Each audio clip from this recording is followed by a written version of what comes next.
Welcome to Verify in Field, the Millwork Podcast. Your host, Jacob Edmond, CEO of Ductworks, will be interviewing experts in the industry to bring you insights and knowledge about the latest trends, techniques, and challenges in millwork. Whether you're a seasoned professional or just starting out, this podcast is for you. So sit back, relax, and join us as we explore the world of millwork. Here's Jacob.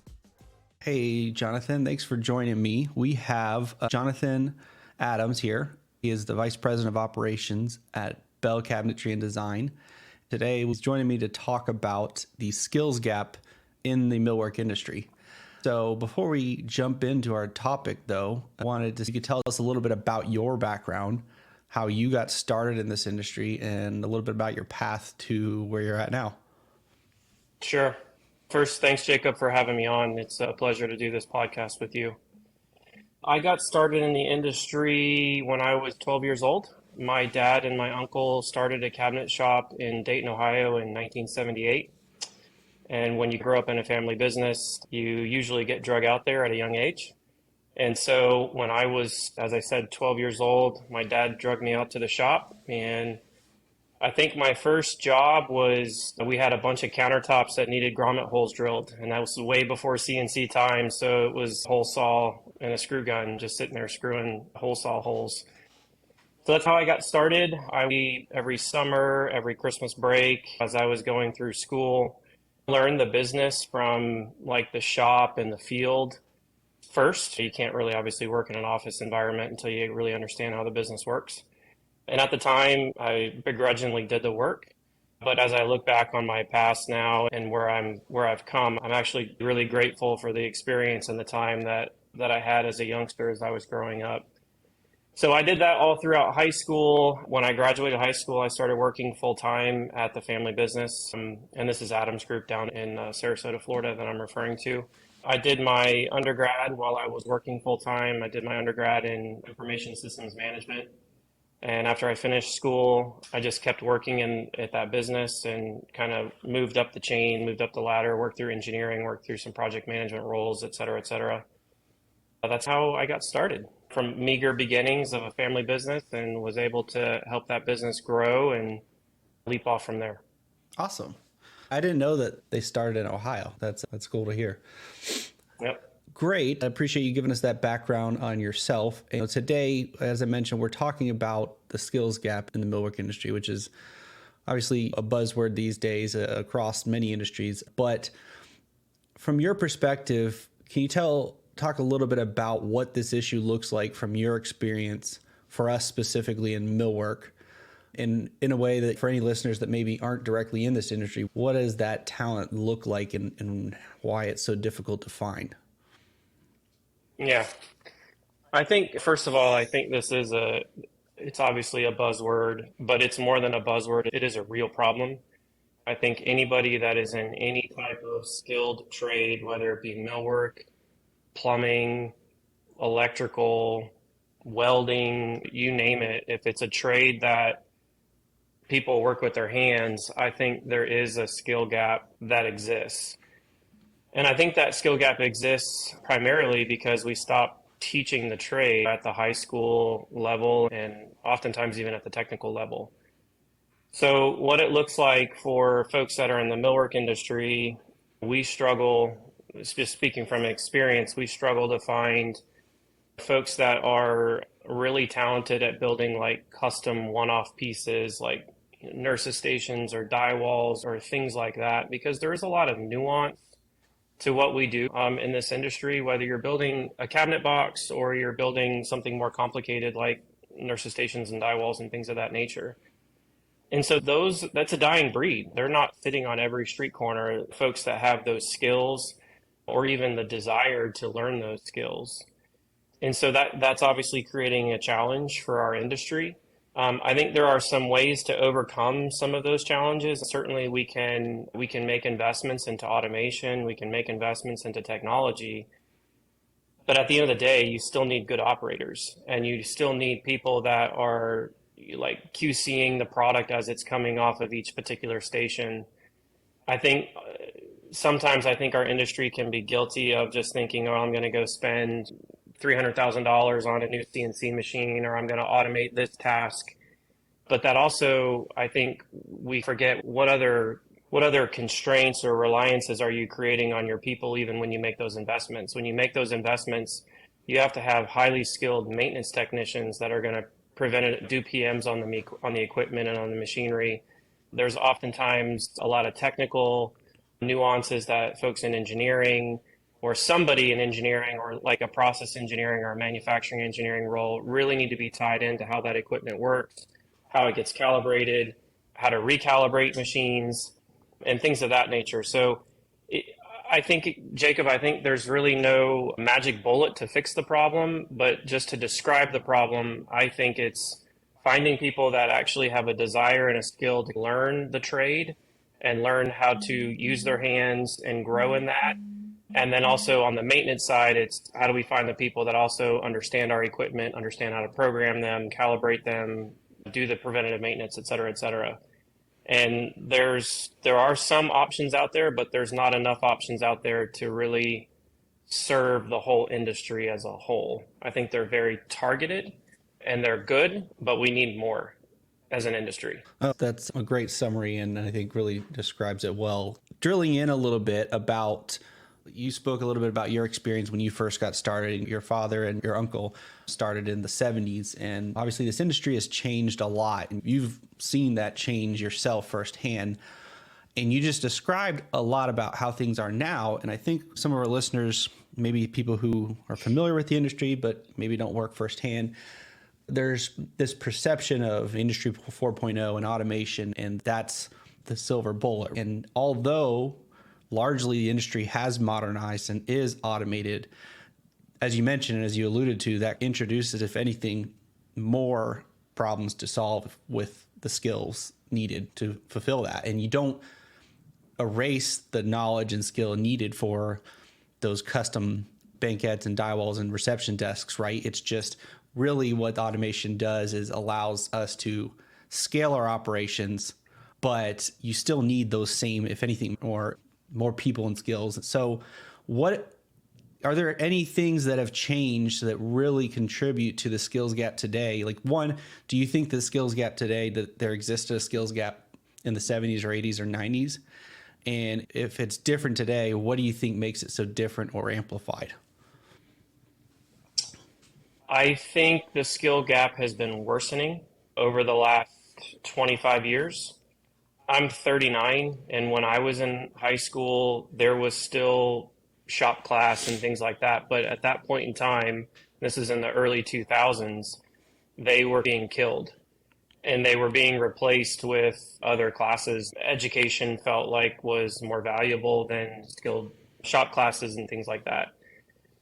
So I think the skill gap is worsening, and I think it is being amplified because of decisions that have been made in education for reasons that, quite honestly, I don't understand the reasons. I'm not sure why those decisions have been made. I'm sure there are some good reasons, but I don't fully understand it. And so I think it has gradually been getting worse. I think I can even remember this, even again, 39. So I graduated high school in 2002. And I can remember meeting with like guidance counselors when I was like freshman, sophomore year, and they're trying to guide you on where you want to go. And I already had a passion for technology. So I wanted to go in that direction, but I felt like they were certainly pushing me in that direction too. And I think the guidance counselors have pushed a lot of kids towards like this vision that like technology, you can go work at Facebook, or you can go work at Google, or you can go work at Apple, and you can do all these cool things. And they are super cool. I'm not trying to downplay them, but that's not for everybody. And there needs to be a clear path for those kids that maybe can't afford to go to college, can't afford to go to a four-year university. They need to have some skills that even coming out of high school, maybe they can't even afford to go to a technical college, or they don't have the desire to even go to a technical college, that we are giving them a pathway and an opportunity when they are in high school to be equipped with some of these skills that they could literally at age 18 or 19 when they graduate high school, potentially come into a manufacturing organization like Bell Cabinetry and Design or other millwork shops in our industry. And I think that's what's lacking. And so what we end up finding when we're out recruiting and trying to find people is we've got candidates that maybe have a 4-year degree, and I don't know, I don't want to pick a major because I don't want to offend somebody if they selected that major, but maybe it's a major that they don't have a lot of passion about, or they don't really know how to get a job in that arena. So they've gotten this degree, and now they're coming back to us, and then they feel like they're taking a step back. They potentially have some student debt associated with it, or they're coming out of high school, they have no skills whatsoever, and they're like lost. And so then it really becomes the organization has to take that on and create a training program and kind of build them and train them up, which we're not opposed to, but of course there's a cost associated with that. And developing the curriculum and developing the right career laddering and the pathway for your team. And quite honestly, I think our industry is not very good at that. To be frank, I think we suck at it. And I think there's a lot of room for our industry to improve in that area. And there are some great organizations that can help us with that. The WCA, the Woodwork Career Alliance, is a great organization. Skills USA is a great organization. There are some higher level institutions like Pittsburgh State University and like the Mill out in Colorado. There's like this kind of uprising, it feels like, of, okay, the industry is recognizing that, okay, we have a problem, we have to do something about it. But I think we all have to pitch in on that. It can't just be left to a handful of organizations to try to tackle this problem. It really needs to be like an industry-wide concerted effort to solve this issue. And when I say even industry, I'm not even just referring to millwork. I would say electrical, plumbing, welding, metal fabrication, glass fabrication. I think any kind of shop that is engineered to order, manufacturing, where you have a lot of people that use hands and use power tools and use automated equipment, I think we all need to like band together and figure out how to solve this problem. No, absolutely. I think that's a really good synopsis and detailing it. So what are you, and you touched on this a little bit, like that now when you guys in your current company, Bell Cabinetry, are recruiting, what are some ways that you have either successfully or attempted to overcome this skills gap? Like how are you guys recruiting, and what are some ways that you are trying to fill this gap for yourselves? To be completely frank, I think we've got a lot of room to improve in this area organizationally. We are trying to develop from within. I am a firm believer of promote within and try to give your team a career path and a career ladder and try to help them understand where they can go. And I'll just give you an example of something we're working through right now. When I joined Bell Cabinetry about 8 months ago, we didn't have anybody in our team that was in a maintenance role. And we're currently in the process of building out a new factory, and we're going to be moving here in a few months, and we're making investments in automation for some of the reasons we're talking about right now. But like I mentioned, when you make those investments in automation, you have to have a strong maintenance team, or at least a maintenance technician that is going to oversee your equipment. And so as I started to learn the team and learn what their passions were, I identified a gentleman that he's already a skilled welder. He already has some experience in electrical. He has some experience in pneumatics. He's got a lot of hooks to hang things on, but he doesn't have any of the formal training through Styles University about our specific equipment.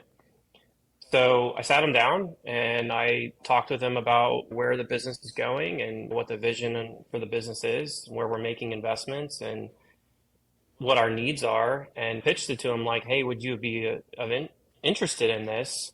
It would be an investment on our part. So we need a certain level of commitment from you that, hey, you would be interested in this and you would have great passion about this and you want to grow and learn. And he was all about it. He was super excited. We're sending him to Styles University actually in about 2 weeks, and we're going to send him for a week-long course. And then we'll come back and reevaluate where he's at. And if we need to send him out again, we'll send him out again. And I think that's the investment that we have to make into our team members, and to help grow them and give them the skills that they need to be successful and that we need as leaders and as organizations. for us to be successful in what we're trying to tackle. So that's just one example, Jacob. We're not doing, I think that's a good example of how you can tackle this. I think there's a lot of other areas where we're not doing that good of a job. I think we can probably firm up our recruiting process better, and we can be a little bit more detailed about like the skills, specific skills we're looking for. And I think it's also important to like kind of test the candidates as you're doing the interview process as well. I think there's some very simple things that you can do there, but try to help flesh out talent as you're going through that interview process. Simple things like, hey, can you read a tape measure? And you have a test board there and you force them to read a tape and force them to do some math and things that, can you add and subtract fractions, things that we have to do daily basis. And I think we can grow our HR footprint and how we recruit, how we interview, how we onboard, and how we train to help us hopefully have better success in finding and retaining quality team members. Yep.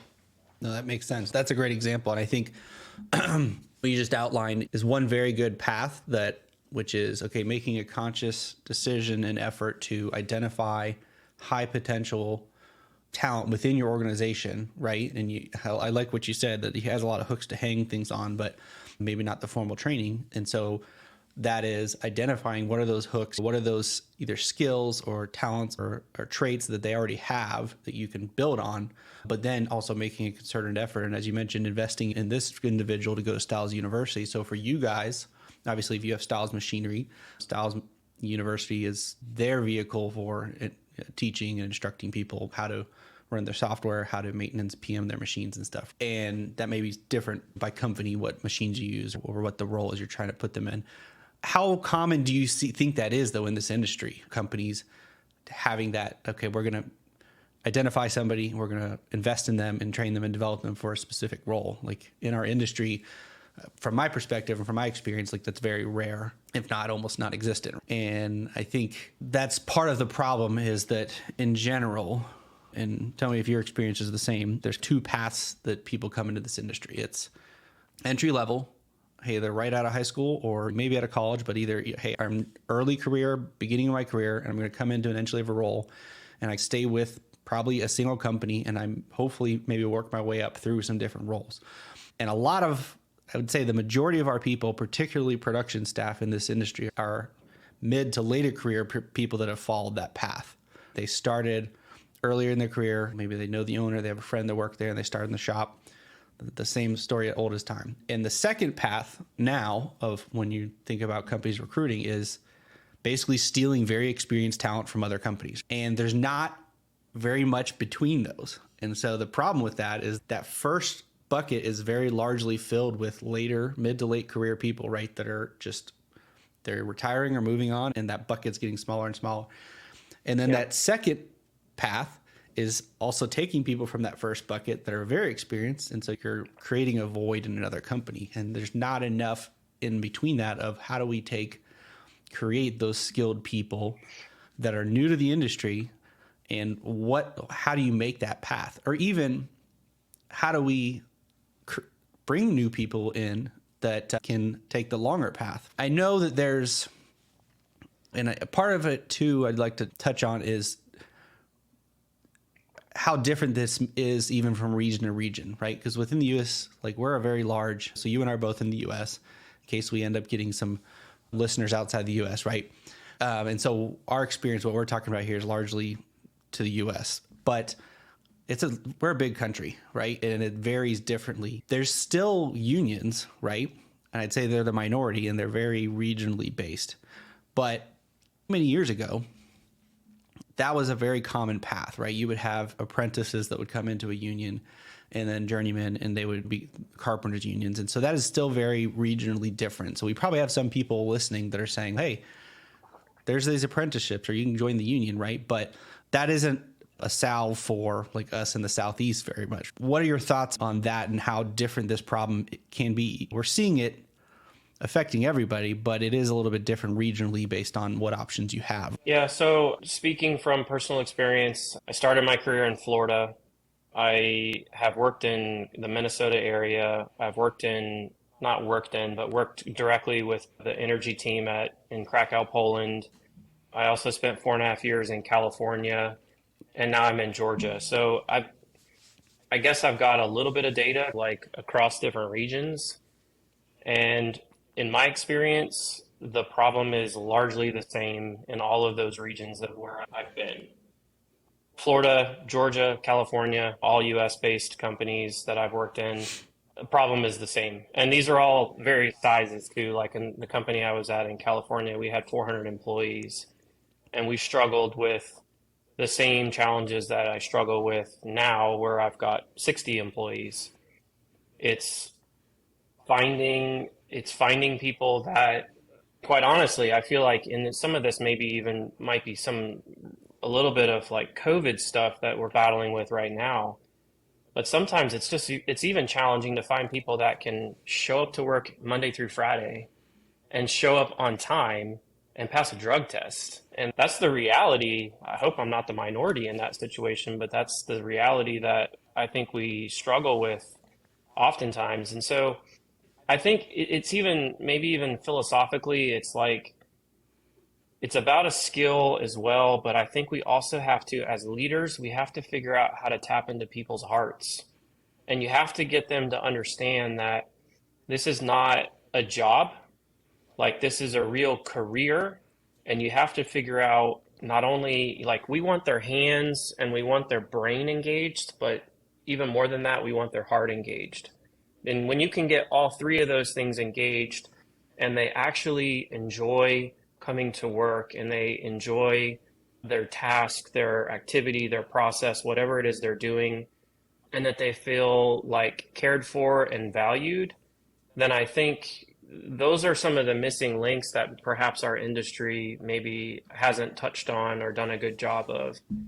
So I think you got to start there, to be honest. And if you can get people to understand that you care about them and that you want them to be successful and you want to invest in them and you want to grow them, then they start to open up and talk about, okay, I really like doing this. And then you think, do I actually have something where I can move you into that type of role or I can really connect with your passion? Like speaking for me, I think about, I hope I'm not going too off track here, No. Jacob, but I think this is important. It really speaks to like what makes people go. And so when I think about like when I wake up in the morning, I don't think about coming and like working at a cabinet shop. Like I think about coming and working at a company that creates environments and creates products that go into like the heart of the home, like the kitchen.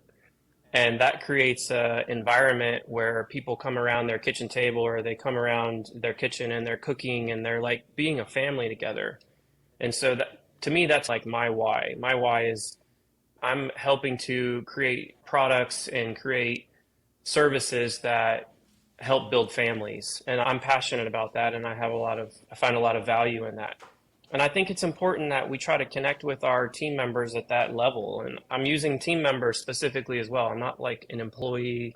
They're not like worker bees. You have to really care for your team and they need to know like deep down in their hearts that you care for them.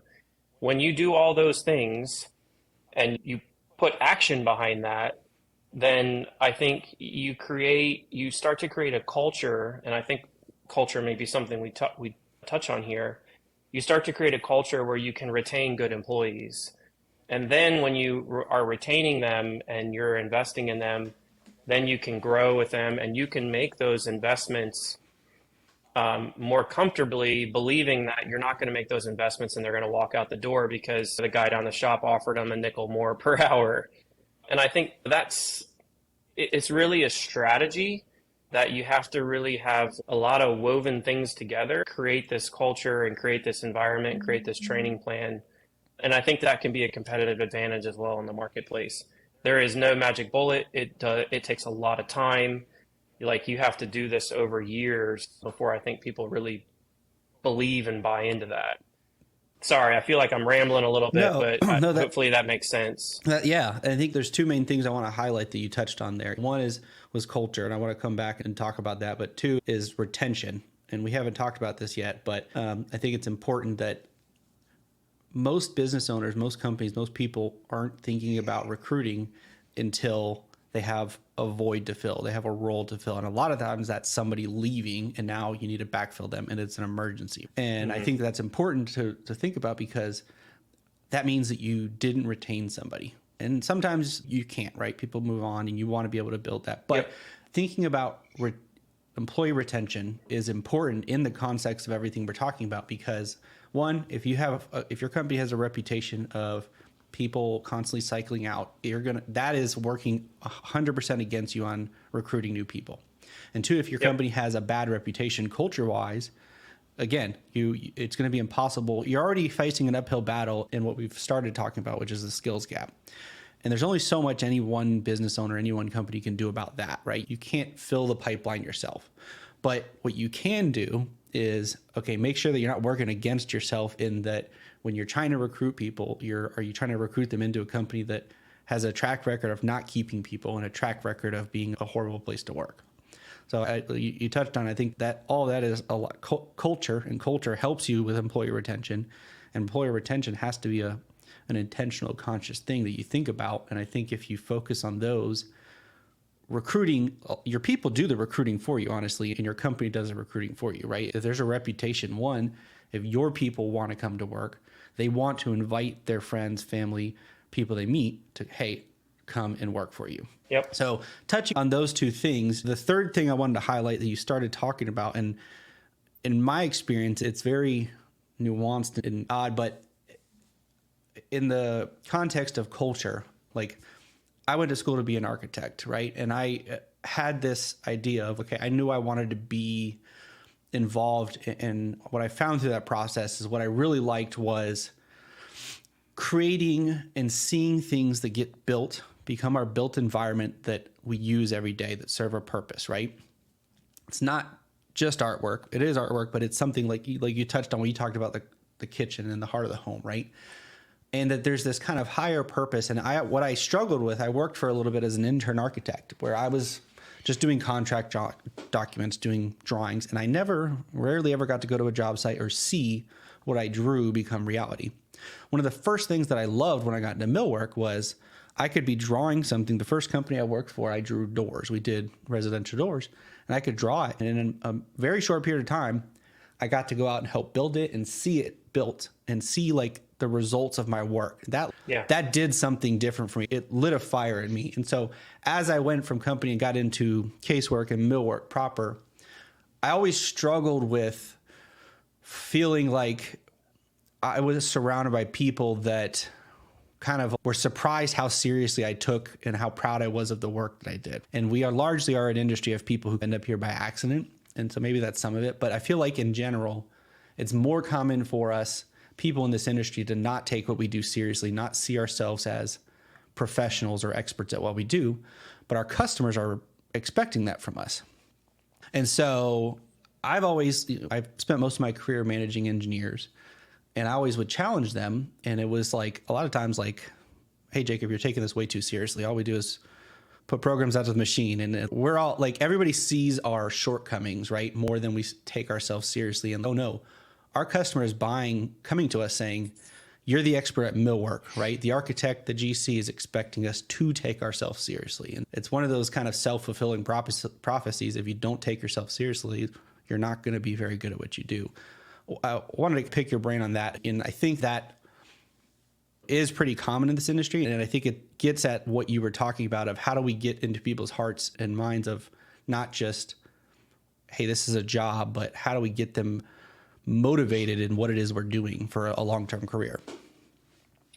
Yeah, I think one of the ways that I've tried to do that, and the organizations I've worked with have tried to do that, and what we try to do here as well, is it's important for them to see the finished product, right? Whether you're an engineer, whether you're an estimator, whether you're managing projects, or whether you're a machine operator, or you're whatever, right? You're doing a portion of the job. You're not doing the whole job. And so I think it can become mundane at times especially if you're doing a very precise task. It's I do step A, I do step B, then I do step A, then I do step B. And I do that repetitive task over and over throughout your shift. You can almost shut your brain off and forget about I'm one part of a larger team, and we're all working hopefully in harmony to create this product, and then that product is going into this finished space. And we need to do a better job here as well. I think there's a lot of opportunities for us to improve, but in our new building, one of the things that we're doing is we're hanging TVs up in some very targeted areas. And our vision is to, when we get professional photos taken of completed homes, and we're doing homes that can be $25 million, $50 million homes. These are like next level homes. And the product that we put in there is stunning. It's really beautiful stuff. And we want them to understand that, okay, maybe they're sanding or doing something that, hey, they played a part. And that part is valuable, and it helps us achieve our business objectives and helps us to create this beautiful product. And I think when people can understand that and see it and maybe even touch and feel it, then I think you can motivate them, and you can create some of that incentive for them to feel more purpose in their work. So that's one of the ways that I've done it in the past. But we've taken people on bus trips to jobs and actually let them walk into the building or walk into the space. Obviously, that's not practical in a lot of situations. I can't take people down to the Caribbean islands where we're putting product in. Can't do that, but we can certainly try to create videos and capture pictures and things that we can bring back to them to help them understand, yes, I'm doing something valuable and I'm a part of a team that's doing something that's pretty cool. Yeah. And honestly, today, this is things that have gotten better. Like, it's easier than ever to share a picture with your entire company, to send it through whatever you guys use internally, Teams, text message, anything. So we do have those things working in our advantage today that I think a lot of times we forget about. Or like you said, putting TVs up in your shop, and that can happen very rapidly. Talking more about culture and like actionable things that businesses and companies can focus on that can help, them with recruiting, with finding talent and filling the skills gap. Working on culture and retention, what are some other things that you think are important and valuable that can help with those two topics? I think number one, culture starts at the top. And so as leaders, you have to make sure that you're holding yourself to a higher standard, and that some of this is like basic stuff. It's like the golden rule, like treat other people the way that you want to be treated. It can be easy at times when we're under a lot of stress to maybe be reactive or be impatient. And you really have to like check yourself as a leader and make sure that you're behaving in a way that is respectful of your team, and that you're treating your team the way that you also want to be treated. So number one, I think you have to set the tone as a leader. Number two, I think you have to invest in and this may depend differently on the sizes of organizations. Again, when I was out in California, pretty large organization, we had 400 employees. So we had a management team, and then we had like team leads. And I think organizationally, you have to invest at every level of that team. Sometimes when folks maybe grow up on the shop floor and they gain more and more responsibility, they have never been trained actually how to be a leader and how to lead other people. And there are some specific things that you can coach them and develop them on so that they can be better leaders themselves. I think that layer, that intermediary layer, is oftentimes not invested in. And then that's the layer that's communicating directly with like your shop floor team. And that can be could be a negative culture down there, even if it's like a better culture, maybe like higher up in the organization. So I think just being very disciplined and like having a concerted effort around how you're investing in your management team and your leadership team, so that the tone that, whoever the leader is, like that message and that method of management and method of leadership is like trickling down to all levels of the organization. Because as organizations grow and scale, obviously you can't rely on one person. You just simply can't do it. One person cannot do it. Yep. And so you have to be able to have other people that you can rely on and that you trust, right? That they're going to have a shared value system like you do, and that they're going to treat people the way that you want them to be treated. And all that together, I think, you glue all that stuff together, I think that starts creating culture. The other thing that I would say with respect to culture is If you've had a bad apple, you have to deal with the bad apple. Like you have to deal with cancerous folks on your team, even if they have like really high skill and really high value. You as a leader have to have a spine in those situations, and it may be unfortunate, and hopefully you give enough opportunities and you can develop and coach that person to improve. But sometimes even if there's a highly skilled person that is like bringing the team down, you have to make those tough decisions as a leader and potentially cut that cancer out of the organization. If you allow that cancer to exist, it just metastasizes, right? It spreads. And then the team is, okay, if you're going to allow that behavior, then I'm going to go do this. And it's this slow fade. And I think that's really important. I don't think that's industry specific. I think that's just like more of a leadership thing or a management thing, that sometimes those conversations are not fun. But as a leader, you have to be willing to sit down and have those conversations. And there's some other tactics: seek first to understand, then to be understood when you're talking and communicating. You have to learn some of these skills. Let people finish a sentence. Don't cut them off. It's all these little things that really, when you glue all this stuff together, that's, I think, what creates culture. And culture can also be a bit of a buzzword as well. I want to have this great culture. What are you doing about it? You actually have to take action. You can't just throw a pizza party once a month or once a quarter and think that's going to create great culture. They might appreciate that, but that's going to wear off really quickly.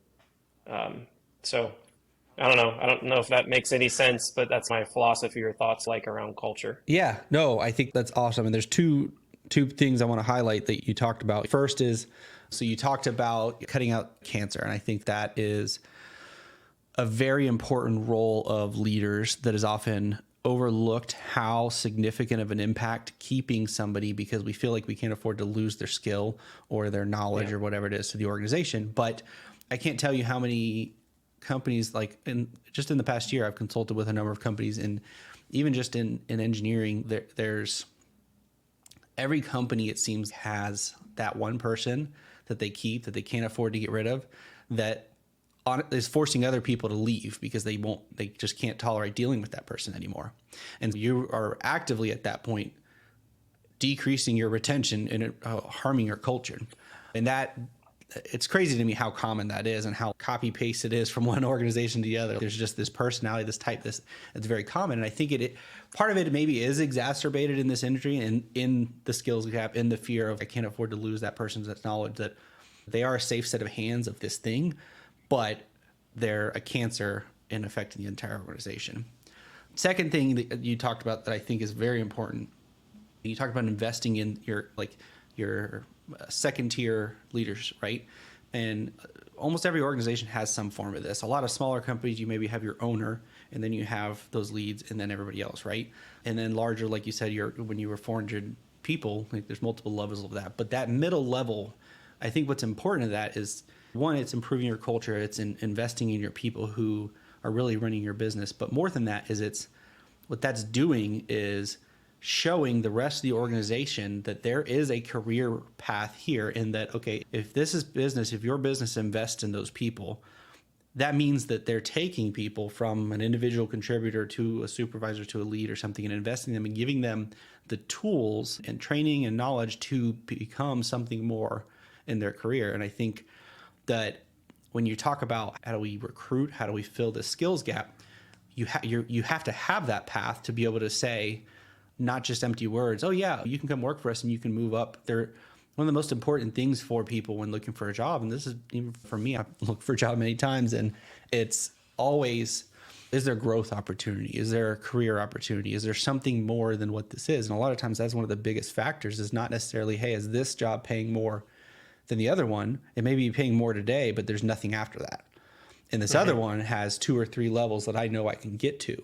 And too many companies don't have that. They have maybe that second in command is the cancer, and nobody's getting that position until they die or move on. So I think that is, like, if nothing else, one of the most important things that you've shared today for how can people actually tangibly help themselves with this, and improve their culture. It's what are you doing to invest in your people that is actually creating that path of a future, a long-term position here. Definitely. Yeah, no, I agree. It's important and it does take concerted effort. And I think as business leaders, it can also be easy to get distracted. Like, I love this little saying, sometimes I butcher it, but sometimes you get like the fires are what's grabbing your attention. The urgent is what's grabbing your attention rather than the important. And we just have to take stock, like once a quarter. Am I focusing on the important things or am I always being drug into the urgent things? And that's hard to do, especially if you're a small business and you're like, 1 hour I've got this hat on, the next hour I've got another hat on, and an hour later I got another hat on, and you're just kind of like bouncing around trying to problem solve all day. It can be very easy to get in a rut where that's all you do. But I think, again, as leaders, we have to hold ourselves accountable to wherever our business wants to go, right? Whatever our vision is, whatever our objectives are. I think planning is a part of that as well. Creating a plan, holding yourself to that plan, having the right metrics in place to make sure that you're on the right track and that you're hitting your objectives. And it can be hard to do, but I think that's really important as a leader and as a business owner that we hold ourselves to that higher standard. Absolutely. Are there any other thoughts on Skills Gap? I think we've gone to a really good place, and it's actually interesting because my last episode was talking about leadership, and I want to have you on again so we can dive more into that topic because a lot of what we talked about is huge there. But specific to skills, we covered kind of the problem. We covered some ways that people can recruit and how do they fill this. Is there anything else that you'd like to share on this topic that we didn't touch on? I guess my closing statement is for anybody that listens to this podcast, if you're interested in trying to like band together to problem solve and try to come up with solutions, I'm certainly all ears. Trying to solve this problem for Bell Cabinetry and design. But again, I think we have to band together as an industry to truly solve this problem. It can't just be like 1 or 2 or 10 even organizations trying to solve this thing. It really needs to be a concerted effort. And to that extent, there are organizations that are actively working on this. I know AWI, they do several things in education as well. Like I mentioned WCA, I mentioned PSU, Skills USA. There are organizations out there that are trying to actively solve this problem, but I think there needs to be more. And we got to work together as an industry and as a group of business leaders to try to help solve this problem. Because if we don't, 10 years from now, 5 years from now, 20 years from now, it's only going to be worse. So if our businesses, like we have to figure out how to survive organizationally, we have to figure out how to adapt. And this is one of those things that's pretty high on my list of things that we got to figure out if we want to be around in 25, 30 years. Yeah. Like as an industry. I think that's important is a lot of people think I'm trying to solve this. And if I'm helping another company solve it, I'm helping my competition. But the reality is this is an industry problem and it's something we all have to collectively band together to solve. How, if people want to reach out to you and contact you to take you up on that offer or just find out more about Bell Cabinetry or Jonathan Adams, what's the best way to reach out and contact you? Yeah, sure. Bell Cabinetry, you can find us on the web at bellcabinetry.com. We're also on social media. Instagram is probably the platform that we spend the most time cultivating. Me personally, you can always catch me on LinkedIn. Just search for Jonathan Adams and you can see this ugly mug come up pretty quickly in the profile picture. So look forward to connecting with anybody that would like to talk about this or talk about leadership or any other topics. Awesome. And we'll include links to that in our show notes and everything for everybody. I really appreciate every chance I get to talk with you, Jonathan. I appreciate you coming on and sharing your experience and your advice on this with everybody. And hope we can have you on again at some point soon. Thanks, Jacob. Likewise. Thank you for listening to today's episode. Do you want to stay up to date about industry insights, new content, and our community of millworkers? Go to ductworksmw.com to sign up for our newsletter. I'll see you in the next episode of Verify in Field.